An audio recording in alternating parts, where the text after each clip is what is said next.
Hello again. Now the main stories in London. A man has appeared in court accused of murdering two people found dead half a mile away from each other in Westminster. 49-year-old Lee Peacock gave no indication of a plea, appearing only to confirm his identity. Sharon Pickles, who was 49, was found at a property on Ashbridge Street on the 19th of August. Hours later, the body of 59-year-old Clinton Ashmore was found in Jerome Crescent. Peacock is due at the Old Bailey on Wednesday. 5 people have been taken to hospital after being stabbed in a large fight in Harrow. Police said a brawl broke out in the early hours of this morning near Harrow and Wildstone Station. 4 men and 1 woman, believed to be in their late teens or 20s, were taken to hospital. 2 of the men are in a serious but stable condition. No arrests have yet been made. Extinction Rebellion activists kicked off a second week of action by blocking Tower Bridge with a pink caravan.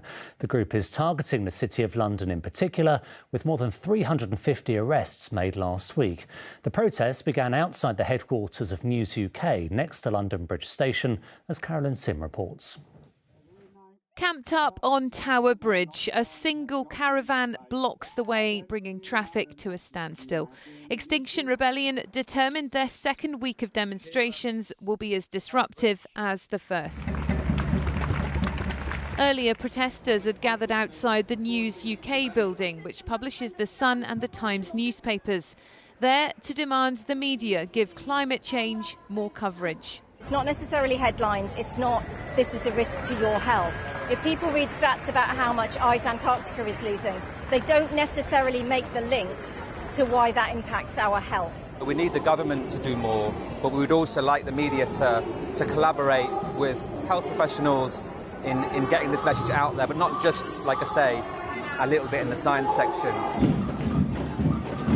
In their hundreds, they then marched across London Bridge, watched closely by dozens of police officers.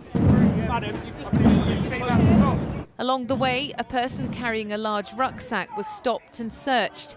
Their sibling told us that just chalk and paints were found. It's my older sibling, Sky. Sky's their name.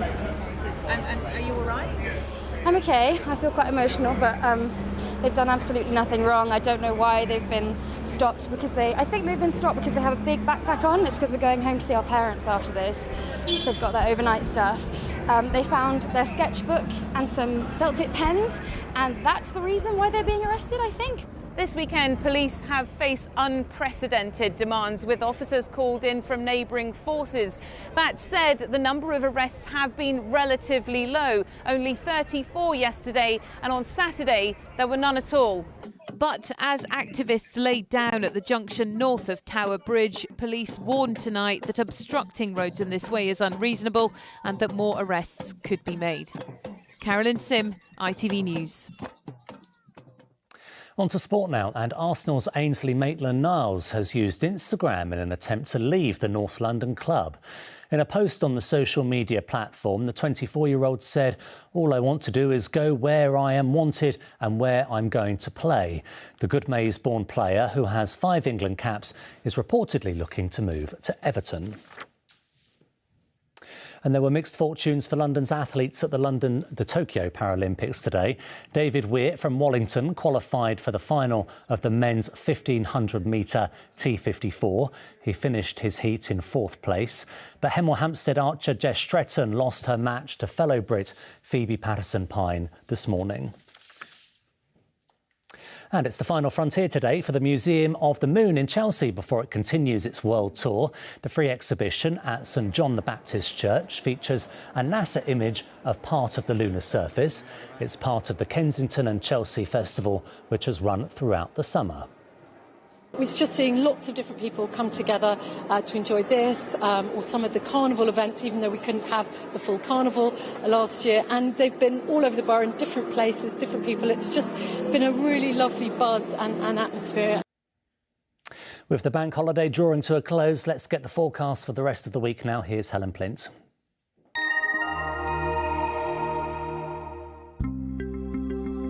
Making the most of it, whatever the weather. Octopus Energy sponsors ITV London weekday weather. Hello again, a very good evening to you.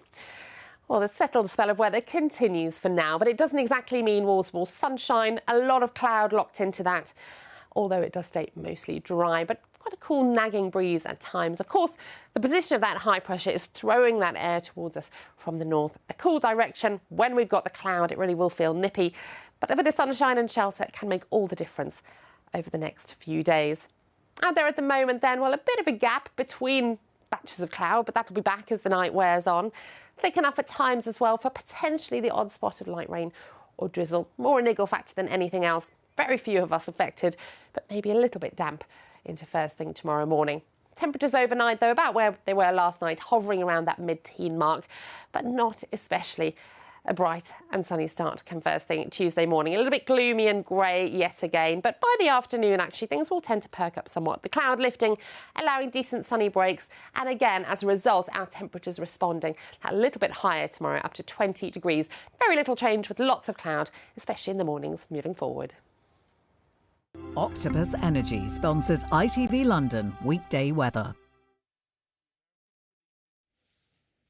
And that's all for now. We're back in Good Morning Britain. Until then, have a good evening. Bye-bye.